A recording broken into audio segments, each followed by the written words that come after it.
महाराष्ट्र राज्य हिंदी साहित्य अकादमी के पुरस्कार वितरण समारोह में अब हम मिल रहे हैं महिला व्यंग्यकार से। नमस्कार आभा जी। नमस्ते।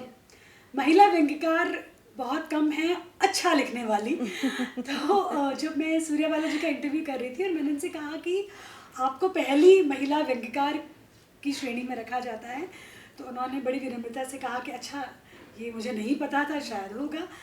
तो व्यंग्य लिखना कितना मुश्किल और व्यंग्य लिखना कितना मुश्किल है, मेरे लिए तो नहीं है।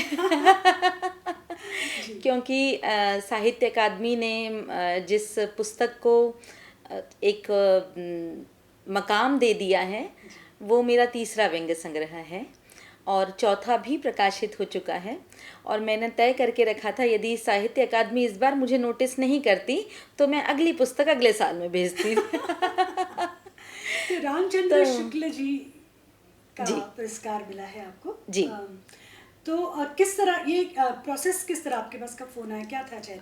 देखिए, चयन प्रक्रिया के संदर्भ में जैसे मैंने पहले कहा कि इस बार भी से बिल्कुल स्पष्ट हो जाता है कि ये मैंने पहली बार नहीं भेजा है। इसके पहले भी मतलब जब से पुस्तकों का प्रकाशन हो गया है, 3 व्यंग्य संकलन 4 व्यंग्य संकलन प्रकाशित हो चुके हैं। इसमें से हम अंधन के अंध हमारे तीसरा व्यंग्य संग्रह है। और मैं अपने आप को बहुत भाग्यशाली समझती हूँ कि मुझे जितने जो सूर्यबाला जी आपने कहा नाम लिया है, हरीश नवल जी और सुभाष चंद्र जी, और सबसे बड़ा नाम जो मैं लेना चाहूँगी व्यंग्य के इसमें अनूप श्रीवास्तव जी, तो ये इन सभी का बड़ा भरपूर आशीर्वाद मिला मुझे, जिसके कारण जो आत्मविश्वास रहता है ना कि आप लिखते हो और आपका लिखा पढ़ा जाने लायक लिखा है। क्योंकि देखिए, लेखक तो बहुत सारे हैं, पाठक बहुत कम हैं। अपना लिखा हुआ लोग पढ़ना नहीं चाहते और उम्मीद रखते हैं कि दूसरा पढ़े। तो इस तरह से व्यंग्य में हाथ पैर चलाए और एक ही विधा को साधना की तरह रखा है। मैं हर विधा में पारंगत नहीं हूँ, ना अपनी कलम चलाना जाती हूँ। सूर्यबाला जी तो बहुत बड़ा नाम है, वे तो कहानी में भी उतने ही दक्ष हैं जितना व्यंग्य में है। बस इन्हीं के पैरों पे के निशानों पे थोड़ा आगे बढ़ने की कोशिश कर रहे हैं। तो कब ख्याल आया कि मैं व्यंग्य पर हाथ पांव चला सकती हूँ? देखिए, अब हाथापाई तो नहीं कह सकती थी।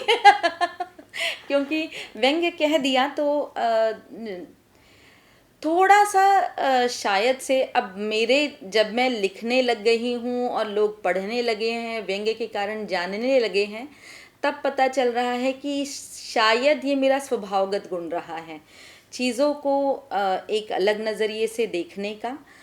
और गद्य शैली में जितने भी लिखते हैं, मैं गद्य व्यंग्य लिखती हूँ, तो गद्य शैली में जितने भी लिखते हैं वो अपने आसपास की परिस्थिति के ऑब्जर्वेशन में बहुत दक्ष होते हैं। ये मैं अपना ताज अपने आप ही लेकर चलती हूँ, काहे को कोई दूसरे की प्रशंसा की रास्ता देखे। तो इसलिए से शायद परिस्थितियों को देखने का अपना एक नज़रिया रहा है, टिप्पणी करने की या कहिए कि बिना बोले न रहने की आदत रही है, इसलिए व्यंग्य की तरफ बढ़ना होता गया।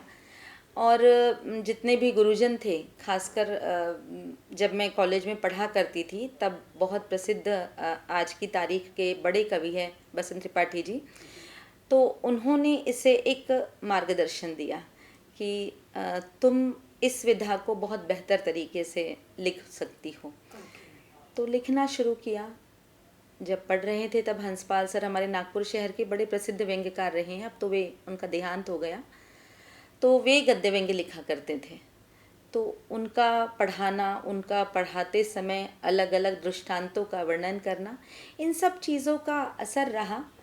तो गुरुओं का आशीर्वाद है, समय की नज़ाकत है और थोड़ा सा शब्दों की धार रही और हम व्यंग्यकार बन गए। तो जो रचनाकार होते हैं ना, वो प्रशंसा के भूखे होते हैं, प्रतिक्रियाओं के भूखे होते हैं, तो वो भूख कब कब क्या कैसे शांत हुई? देखिए, रचनाकार बदनाम हो गया है, प्रशंसा का भूखा हर कोई होता है।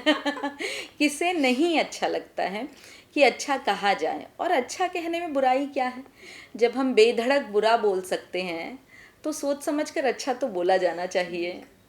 तो प्रशंसा आपके का लिए तो भूखा अच्छा बोला नहीं गया। रहता है, क्योंकि देखिए कलम वही उठाता है जो समाज के चेहरों को उकेरना चाहता है।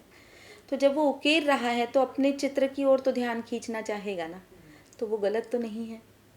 तो भूखा नहीं होता है, केवल कोई ध्यान दे दे। जैसे देखिए कोमल मन के होते हैं, तो बच्चा भी नाराज हो चाहे खुश हो चाहता है ना नोटिस किया जाए, वरना उसकी नाराजगी किस काम की, उसकी प्रसन्नता किस काम की। तो बस यही यही ऐब रचनाकार लेकर के चलता है। तो मेरा सवाल फिर वही है कि कैसी कैसी प्रतिक्रियाएं मिलती हैं? व्यंग्यकार हूँ तो प्रतिक्रियाएं अच्छी ही मिलती हैं।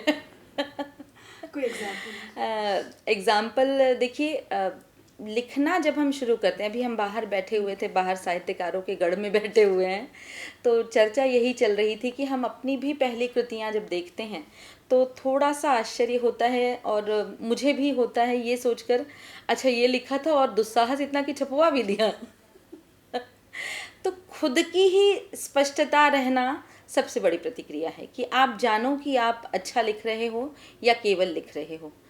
आपका लिखना पठनीय है और सच में उसमें संदेश है या नहीं, क्योंकि गद्य व्यंग्य, मैं क्योंकि व्यंग्य पे काम करती हूँ तो व्यंग्य की ही बात करूँगी। अन्य विधाओं में अपनी पारंगतता दिखाने की, वैसे पेशे से प्राध्यापक हूँ, तो दूसरों का लिखा जितने बेहतर तरीके से बखान कर सकती हूँ उतनी क्या कहते हैं, दक्षता से अपने बारे में ना कहूँ।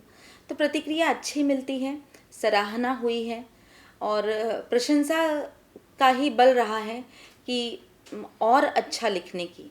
जैसे अभी इस पुरस्कार की बहुत बधाइयाँ बटोरी, तो बधाइयाँ जितनी मिली लगा कि नहीं ये सब कुछ कल ही मिर्ज़ापुर की बड़ी लेखिका है रंजना जायसवाल जी, उन्होंने जब फ़ोन करके बधाई दी तो मैंने कहा कि ये चुनौती हो गई कि आपको निरंतर अच्छा लिखना है, क्योंकि आपको एक मानक सेट करके दे दिया कि आपके पास साहित्य अकादमी का पुरस्कार है, महाराष्ट्र राज्य हिंदी साहित्य अकादमी का पुरस्कार है, यानी आप उस बेल्ट में हिंदी में काम कर रहे हैं जहाँ पर आपकी भाषा को नोटिस किया गया है।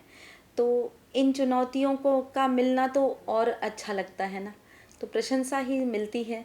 अभी तक तो ऐसे तमगे मिले नहीं कि कहूँ कि मुझे आरोपित किया गया। तो बिल्कुल ये पुरस्कारों की श्रृंखला बढ़ती जाए जी, और आप इसी तरह व्यंग्य से लोगों को अचंभित करते जाएं और सच उजागर करें। बहुत अच्छा लगा आपसे बात करके। धन्यवाद। धन्यवाद।